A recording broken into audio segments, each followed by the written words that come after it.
Olá, gente, tudo bem? Bom encontrá-los vocês mais uma vez aqui. Espero que vocês estejam bem e estejam firmes no propósito do Enem. Lembrando que faltam poucos dias aí para você fazer a prova. Fique tranquilo que vai dar tudo certo. Siga seu cronograma de estudos, que tudo vai ficar bem. Dando continuidade à nossa aula, lembrando, que aula é hoje e tal? Genética 1. Se você tiver dúvidas sobre o que a gente já falou, você pode acessar a nossa plataforma, tá? Os links de acesso e tudo mais aí, lá Eduque, e na plataforma você acessa não apenas as nossas aulas passadas, mas também como os outros conteúdos que você precisa estar atenado aí para o Enem. Como tema de aula de hoje, tema importantíssimo, associado a tudo que a gente viu, lembrando que se você está na sequência de aulas, na aula passada a gente falou um pouco sobre fisiologia humana, já falamos também um pouco sobre citologia, que é o estudo da célula, então você já viu que tudo tem uma organização de funcionamento, existem padrões, enfim, e tudo isso é determinado pelo quê? Pela genética. Todo organismo vivo que é composto por uma célula, que no caso aí a gente vai desconsiderar os vírus, mas que a gente já sabe que os vírus também têm funções importantes, inclusive os vírus terão um material genético. Vírus podem ter RNA ou DNA, mas não são formados por células, mas os outros organismos, todos seres vivos da Terra, são compostos por células e suas células vão possuir um material genético. Por que o material genético é muito importante? Ora, ele norteia as características do indivíduo. Eu já falei isso em alguma aula que está perdida por aqui, que se você come uma manga e planta aquele caroço de manga, ele não vai nascer um pé de acerola. Por quê? Porque o código genético mantido dentro daquela semente é para nascer uma manga, ok? Então a genética ela vai estar norteando isso aí. Mas aí a ciência, né, como vocês já viram, ela sempre dá uma complicadinha nas coisas aí, a ciência colocou o estudo dos genes, das características, em uma prateleira especial, que no caso é a genética, ok? Então, na aula de hoje, o que a gente vai ver? A gente vai entender um pouco sobre os termos que a gente vai ver durante os estudos de genética e sobre como a genética pode influenciar nas manifestações características, né, as expressões gênicas que a gente fala, e como isso pode ser trabalhado lá no Enem, pode ser cobrado, e aí você tem que estar atento e na sua rotinazinha de estudo aí trabalhar isso aí. Então vamos à imagem aí no quadro. A gente tem um exemplo, uma célula eucarionte, lembrando que as células eucariontes possuem núcleo organizado, numa carioteca. Eu tenho um núcleo, dentro desse núcleo eu vou ter um cromossoma. Então, o primeiro termo que a gente vai ver, o que é um cromossomo, professor? Então, um cromossomo, ele é o DNA do organismo, no caso a gente pode considerar aqui do ser humano, compactado. Porque o DNA é muito grande, se você fosse abrir, ele tem quilômetros de tamanho. Então, ele é compacta dentro de um cromossomo. Além disso, cromossomos estão associados também aos padrões de característica. Então, por exemplo, no homem, o ser humano possui 46 cromossomos. São 23 pares, organizados em pares, a gente vai ver já mais à frente, sendo 22 somáticos, que determinam, por exemplo, padrão homem, e um par sexual, que vai determinar se nasce homem ou mulher. Lembrando que a gente não está falando nada sobre gênero, nós estamos falando sobre a condição do órgão reprodutor. Ponto, ok? Se for XX vai ser mulher, se for XY vai ser homem, a gente vai ver agora mais para frente. Então, o cromossomo é o DNA compactado, ok? E esse DNA compactado, ele vai estar organizado como? Em dupla hélice, com as bases nitrogenadas, a gente já viu os nossos conteúdos aí passados, ok? Então, continuando na apresentação, a gente vai ter o quê? Além do cromossomo, nós vamos ter alguns outros termos, além do ácido desoxirribonucleico, que é o nome que a gente dá para o DNA, lembrando que o RNA é o ácido ribonucleico, a gente vai ter um outro nomezinho que aparece aí, que é o gene, que é o segmento do DNA que determina uma característica. O DNA, ele é muito grande. Existe uma parte do DNA que a gente chama até de DNA estrutural, que ela vai estar lá para poder estruturar, ou seja, compor o DNA. E nós vamos ter a parte que gera uma expressão. Essa parte que gera uma característica, a gente chama de gene. Então, por exemplo, o gene da cor, né, da textura do meu cabelo é uma determinada característica. A cor da minha pele, uma outra determinada característica, dada pela expressão gênica, ou seja, nessa porção do meu DNA, ele foi lido, foi gerado um RNA mensageiro, lembra do RNA mensageiro? Que sai do núcleo da célula com uma informação que será lido pelo ribossomo e a expressão gênica vai aparecer. Tudo bem? Então, o gene é isso aí. E um outro nome que confunde muita gente, né, que a gente traz na aula de hoje, são os alelos. Os alelos são as variações do gene. Então, por exemplo, se eu tenho um gene que vai codificar a cor, a textura do meu cabelo, a esse gene eu dou o nome de alelo. É só isso. É um outro jeito de eu chamar gene que codifica uma característica. Então não é um nome que não existe. Ele existe, está lá fácil para você entender. Alelo é um gene que vai determinar uma característica e a gente vai trabalhar em cima disso aí. A gente vai ver na nossa aula de hoje como você pode melhorar isso. E eu trago outra imagem para vocês, que é um cromossomo com os vários genes. Olha só, tem uma porçãozinha ali que determina a cor do olho, o tipo do sangue, que é a cor do cabelo, o tamanho que aquele indivíduo vai ter. Cada porçãozinha vai ser chamada de gene, né? Então, cada porçãozinha dessa vai ser chamada de gene. E vocês viram na imagem que tem uma outra grande parte do DNA que não tem nada. Essa outra parte que vai compor o DNA, mas que não tem uma expressão de característica, a gente fala de DNA estrutural. Tudo bem? Também, seguindo a nossa aula, vamos trazer mais algumas coisas que vão acontecer aí. Durante o seu estudo de genética, aparecem os nomezinhos aí. Homozigoto, heterozigoto, aí vai aparecer homozigoto recessivo e dominante. Agora deu uma complicadinha, vamos descomplicar com a imagem aí. Então, o que é um indivíduo homozigoto dominante? Ele vai ter um alelo que vai ser expresso por uma letra que a gente usa. Por que a gente usa letra? É para facilitar seu estudo, né? Se eu fosse botar um código lá, ia ficar muito grande. Que nesse caso desse exemplo a gente vai usar azão, azão. Então, um homozigoto dominante significa o quê? Lembra que os cromossomos estão organizados em pares? Por que o cromossomo é organizado em par, professor? Porque você tem, a gente vai ver na aula de hoje, durante o processo de formação de gametas, a separação e diminuição do material genético. Quando um zigoto, né, como um espermatozoide, encontra o óvulo e se combinam, eles vão combinar cada cromossomo par a par. No nosso caso, 23 pares.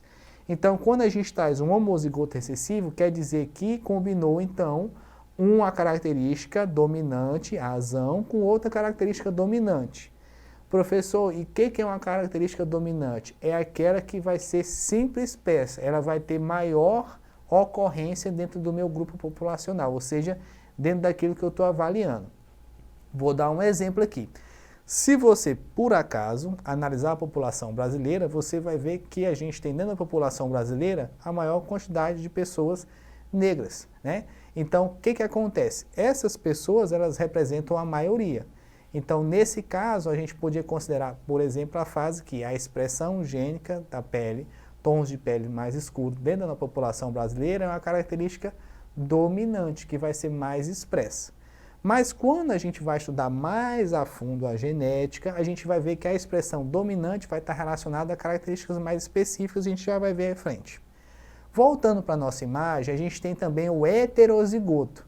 Lembrando que hétero é o quê? É diferente, né? Então, quando é combinação dos diferentes. Então, eu vou ter uma dominância com a recessividade. Olha outro nome, recessividade vem de quê? De recessivo. Então, é aquela característica que vai ser menos expressa, ela vai ser fraquinha. Então, a gente pode traduzir o quê? Uma característica dominante é aquela que tem muita força de ser expressa em relação à característica recessiva que vai ter pouca força.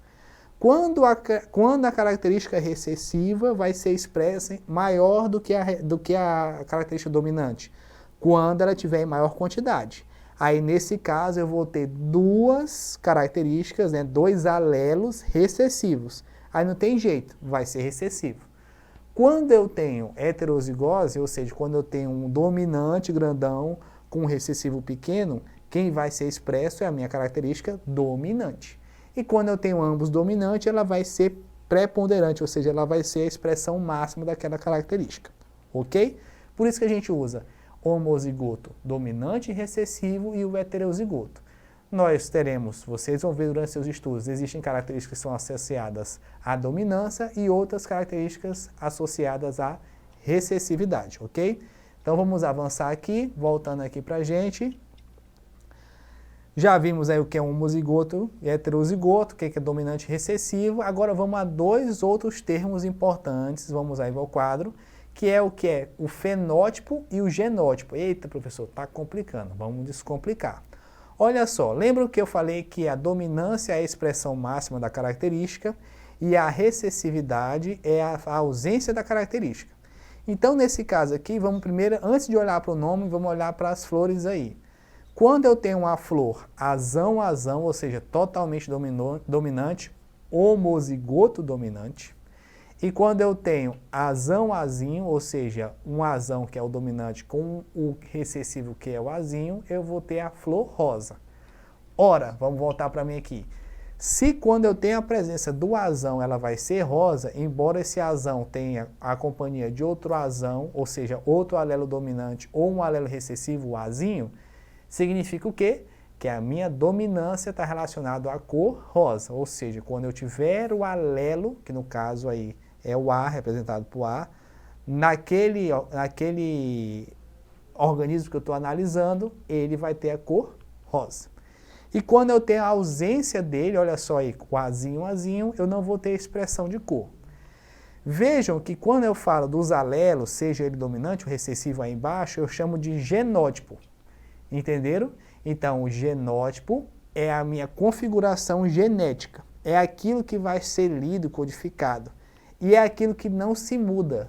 Ou seja, o genótipo que determinou a minha altura, não parece para vocês aí, mas eu tenho 1,95 m, brincadeira, eu tenho menos que isso, mas a minha altura ela é determinada pelo meu genótipo, ok? Só que é o seguinte, vamos dizer que eu não estou satisfeito com a minha altura, vou fazer massagem, alongamento para crescer 2 ou 3 centímetros, alterei a minha altura, mas eu não alterei o meu genótipo, ele ainda continua mandando eu ter a altura que eu tenho que ter. Quando eu falo de uma expressão que está externa, aí é o meu fenótipo, que nesse caso do exemplo aqui, ó, vai ser a cor, entenderam? Então, o genótipo tem a ver com a minha configuração genética, é aquele que é determinado, e quando eu tenho essa expressão externalizada, eu falo do fenótipo. Então, o fenótipo a gente pode alterar, por exemplo, eu posso pintar meu cabelo, eu posso fazer coisas que podem alterar a forma do meu corpo, mas se eu, por exemplo, pintar o cabelo, quando o meu cabelo novo vier nascendo, ele vai nascer com a cor original. Eu não vou pintar ele, mas se for o caso. Então, no caso aí, o meu genótipo continua determinando a minha característica. Então, o genótipo é uma coisa muito definida. Quando eu tenho alteração no genótipo, a gente vai ver à frente e eu vou ter uma mutação, aí já é uma outra coisa, ok? Vamos avançando então a gente já está aprendendo vários termos. Outra coisa importante, lembra que eu falei que os cromossomos estão impares? Olha só, então aqui eu tenho uma imagem que mostra a organização dos nossos cromossomos. A gente tem 23 pares. Por que eu tenho um cromossomo par? Porque eu pego o cromossomo do meu pai com o cromossomo da minha mãe e combino num par para expressar a característica. Entenderam? Então, quando tem a formação do meu zigoto, olha aqui, ó. Eu vou formar espermatozoide e óvulo, eu tenho um processo de divisão que chama-se meiose, que é reducional, onde eu transformo uma célula diploide, 46 cromossomos, em uma célula haploide, o quê? 23 cromossomos. Então, o que vai acontecer? Quando tem a formação do gameta, você vai ter, então, a divisão dos cromossomos. E olha só que interessante, quem determina a sexualidade, o sexo, né? A sexualidade não, perdão, o sexo do indivíduo vai ser então o pai. Como assim? Porque a mãe só sempre gera XX, porque, veja bem, olha só na imagem. Quando eu for separar para produzir, no caso chamado processo de oocitose, ou ovulogênese lá, quando eu tenho a formação dos meus óvulos, olha só, a mulher ela só tem a opção de ser X ou X. Tudo bem? Então, ela só vai produzir X ou X. O homem que produz X ou Y. Ou seja, ao cruzar o espermatozoide com o óvulo, quem leva o X ou o Y para completar com o X do óvulo é o espermatozoide. Tudo bem? Então, nesse caso aí, a gente tem essa propriedade. É lógico que existem outras variáveis, mas como analisando a genética, só é possível isso aí. Por que eu fiz esse parênteses? Porque nós vamos ter doenças que vão ser relacionadas aos cromossomos sexuais, que serão apenas expressas ou no X, que no caso é um cromossomo sexual feminino, ou no Y, que é o masculino. Então, por exemplo, se você tiver uma doença relacionada ao Y, ela só vai aparecer nos homens, ou seja, eu preciso que esse organismo formado por esse cruzamento, ele possua o Y lá. Se ele não possuir, ele não vai expressar essa doença ou essa característica associada ao cromossomo sexual, entenderam? Então é por isso que a gente precisa também entender isso para saber. Então mulheres só geram gametas XX e homens geram tanto XY e essa combinação aí pode alterar dependendo do que você está estudando, ok? Para continuar então, a genética, ela atualmente é muito moderna, mas ela começou há muitos anos, há centenas de anos, aí, há décadas, centenas de décadas, com um monge chamado Mendel. Então Mendel, você já deve ter ouvido falar sobre ele é o pai da genética moderna, por quê? Porque ele, a partir dos cruzamentos das ervilhas e das flores que ele cultivava lá, ele conseguiu entender sobre como é que as expressões gênicas, o que é a expressão gênica? As características eram passadas das gerações para gerações. É lógico que por que ele analisou isso em ervilhas, em plantas? Porque isso é muito rápido, né? Então, se você for analisar a genética populacional, o que é a genética populacional? De um grupo de organismos da mesma espécie, do ser humano, você vai precisar de uma escala de tempo maior, porque, enfim, tem outras variáveis em relação a isso aí. Já a ervilha, como vai estar reproduzindo super rápido, ele consegue fazer várias combinações e controles, né, que ele ia fazendo lá no seu monastério, para poder entender melhor. E é sempre bom você parar para pensar também, durante seus estudos, que muita coisa da ciência que a gente vê hoje foi formulada lá atrás, onde as pessoas tinham tempo para poder fazer seus experimentos. Então eu vou trazer aqui a primeira lei de Mendel. Então Mendel propôs uma primeira lei e ela a gente deu o nome de princípio da segregação das características ou lei da segregação. Então o que a gente vai ter nisso aqui? Ó? A gente vai estudar os alelos e as suas distribuições nas gerações, ok? Então eu vou voltar para o quadro só para a gente entender melhor. Então eu tenho a geração P, que são os pais, e nesse caso, veja só, eu tenho um homozigoto dominante, Vzão, e um homozigoto recessivo. Se um é totalmente dominante e o outro totalmente recessivo, ao formar gametas, o que ele vai formar? Qual o tipo de gameta ele vai ter? Só um vai só formar Vzão e Vzão e o outro vai só formar Vzinho e Vzinho, ok? Ótimo. Então, o cruzamento desses dois vai dar todos os organismos 100% heterozigotos, porque todos vão pegar um Vzão e todos vão pegar um Vzinho. Fechou? Até aí, beleza. Entendi. E nesse caso do exemplo que ele deu aqui, parece que essa característica da cor amarela também está relacionada à dominância, então foi expressa, ok? Mas aí o que aconteceu? Ao cruzar a geração F1, que são heterozigotos, ele criou uma nova linhagem. Essa nova linhagem cruzada deu vários tipos de expressões. Aliás, aumentou-se um tipo de expressão. Vamos ver aqui então. Ó. Lá no final, na geração F2, eu vou ter 1/4 de filhos lá, né, de descendentes. No caso, pode ser de ervilha sem coloração. E 3/4, ou seja, 75% coloridos. Sendo que um é homozigoto dominante, Vzão, e um é heterozigoto. Então, a gente já viu que essa característica está relacionada ao Vzão, da coloração, e a combinação dessas gerações deu uma porcentagemzinha aí. Então, a isso aí ele chamou a primeira lei de Mendel. Então, isso aí, o que você vai fazer? Já tenho certeza que todos vocês já fizeram. Você vai fazer aquele quadrozinho de distribuição e você vai separar os dois alelos. Como é a primeira lei de Mendel, a gente só está falando da segregação de um fator, sempre vai ser um parzinho de alelo. Aí você vai lá separar o Azão com o Azinho, vai pegar o outro Azão, o outro Azinho e vai fazer os cruzamentos dentro daqueles quadradinhos de distribuição lá.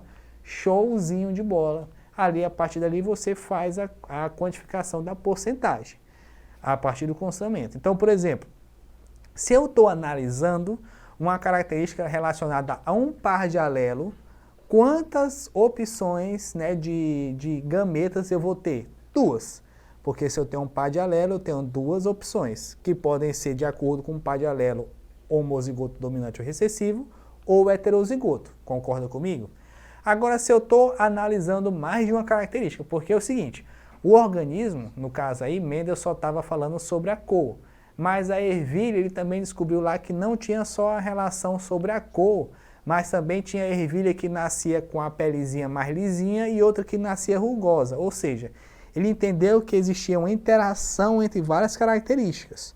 Então ele entendeu o seguinte, que existem mais alelos codificando expressões gênicas, olha só. Então ele adicionou a um par de alelo e analisou mais uma característica, e isso ele fez na sua segunda lei, onde ele falou sobre a segregação independente.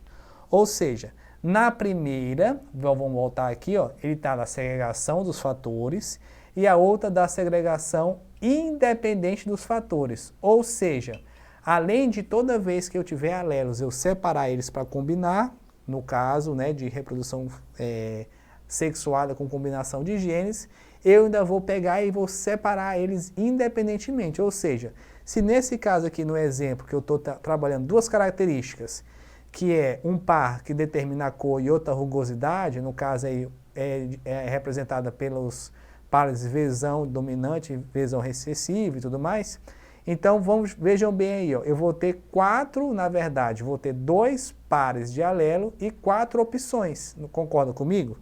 Por que eu vou ter 4 opções? Porque ou esse organismo ele vai ganhar aí, ó, vai receber um Vzão e um Rzão, ou um Vzão e um Rzinho, ou um Vzinho e um Rzão, ou um Vzinho e um Rzinho, tudo bem? Então eu vou estar distribuindo independentemente. Então se eu tenho 2 pares de alelo, eu tenho 4 opções de combinação, porque eu vou combinar um alelo com cada outro par, tudo bem? Lembrando que eu não vou repetir alelos, né? Então eu vou só fazer a combinação dentro do quadro e distribuir ali. Aí eu também vou achar uma proporção. Essa proporção vai ser maior porque eu tenho mais opções de cruzamento, então aí você vai fazer o quadrozinho, em vez de só 2 colunas e 2 linhas, você vai ter 4 linhas e 4 colunas para distribuir a sua proporção aí, tudo bem? Então avançando aqui, ó, a gente fala também na nossa aula de hoje sobre as doenças genéticas. Então a gente tem monogenéticas, poligenéticas, doenças cromossômicas. Geralmente as doenças cromossômicas vão estar relacionadas a problemas na codificação.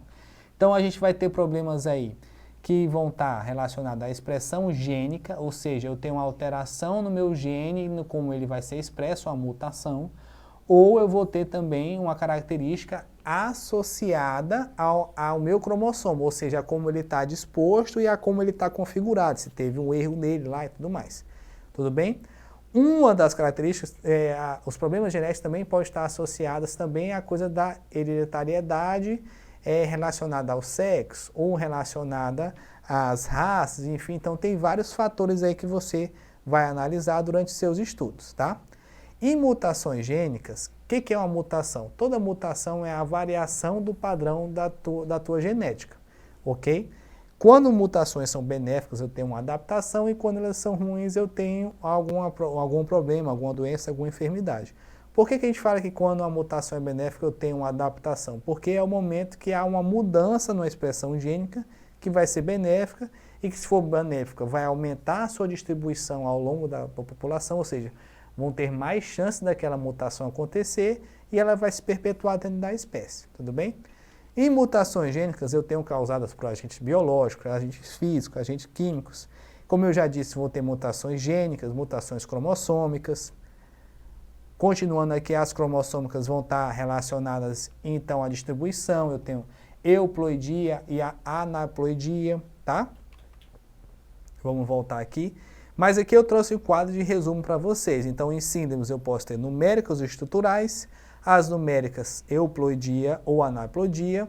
Na euploidia eu tenho aploidia e poliploidia. O que é isso, professor? Eu tenho, então, a eliminação de cromossomos ou a adição de cromossomos, haploidia ou poliploidia. E na anaploidia eu tenho monossomia, monulossomia e polossomia.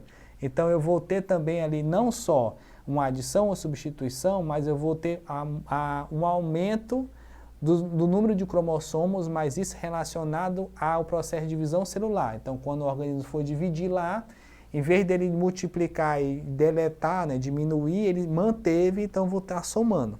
Enquanto na euploidia eu vou ter só a apresentação ou não daquele cromossomo.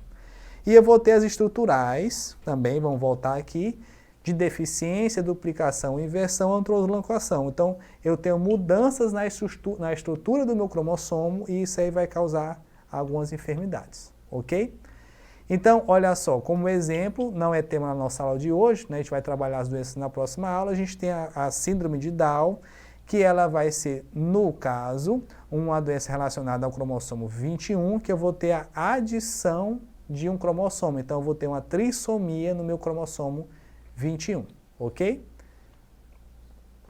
Então, o que eu vou precisar saber para a prova, professor, de genética, considerando que a gente está falando só de genética 1, existem vários outros termos que não dá tempo da gente abordar. Vocês viram que genética é uma aula bastante extensa. Então, o que eu preciso focar para o meu Enem falando em genética? Nomenclatura, ou seja, os termos usados para genética, expressões gênicas, relações entre citologia, genética e visão celular, e a questão da hereditariedade, variabilidade e mutações. Lembrando o que é a hereditariedade, termozinho aí para você trabalhar. É a capacidade do organismo passar suas características para os seus descendentes, tudo bem? Quando eu falo de variabilidade, é o quanto que aquilo pode mudar dentro dessa passagem de características. Olha só que interessante. Então eu, inclusive vocês também, somos tão parecidos com o nosso pai quanto com a nossa mãe, só que ligeiramente diferente.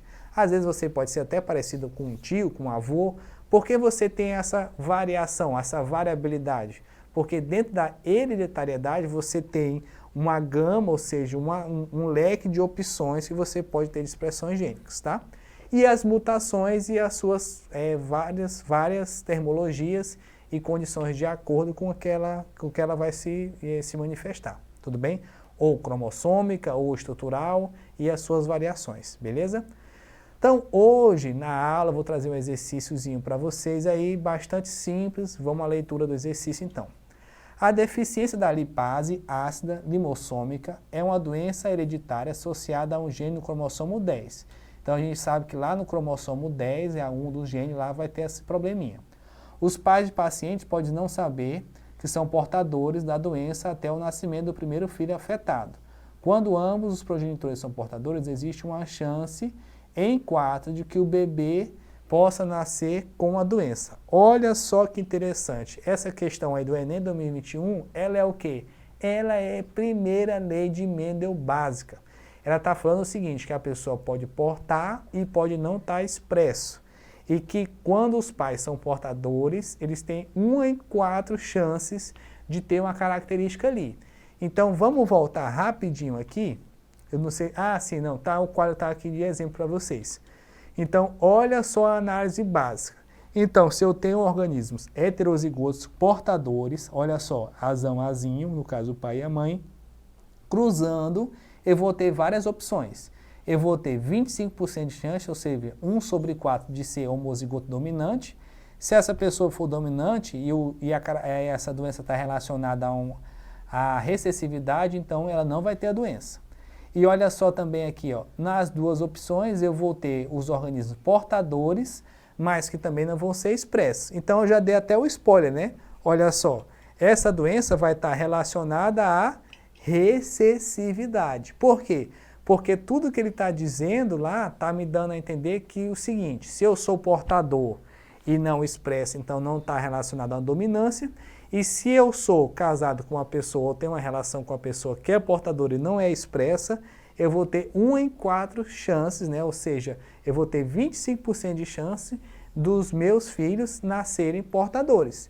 Logo, eu vou estar relacionando a uma doença da recessividade, ou seja, a um alelo recessivo e não dominante. Ou seja, aquele que vai ser expresso quando eu não tiver a dominância presente. Tudo bem? Gente, genética é um tema longo, difícil, desses termozinhos que você precisa ter atenção, tomar nota e trabalhar bem legal. Você vê bem que essa prova do Enem 2021 não é uma questão difícil, a gente está falando só da primeira lei de Mendel, a mais básica de todas. né? Então, se você dominar aquele cruzadorzinho para fazer o cruzamento, já fechou, você vai se dar bem. Se você teve dificuldade em acompanhar essa aula, então a dica é reforce os seus estudos, em especial nas mutações, que elas por si só merecem uma aula e a gente não vai ter tempo.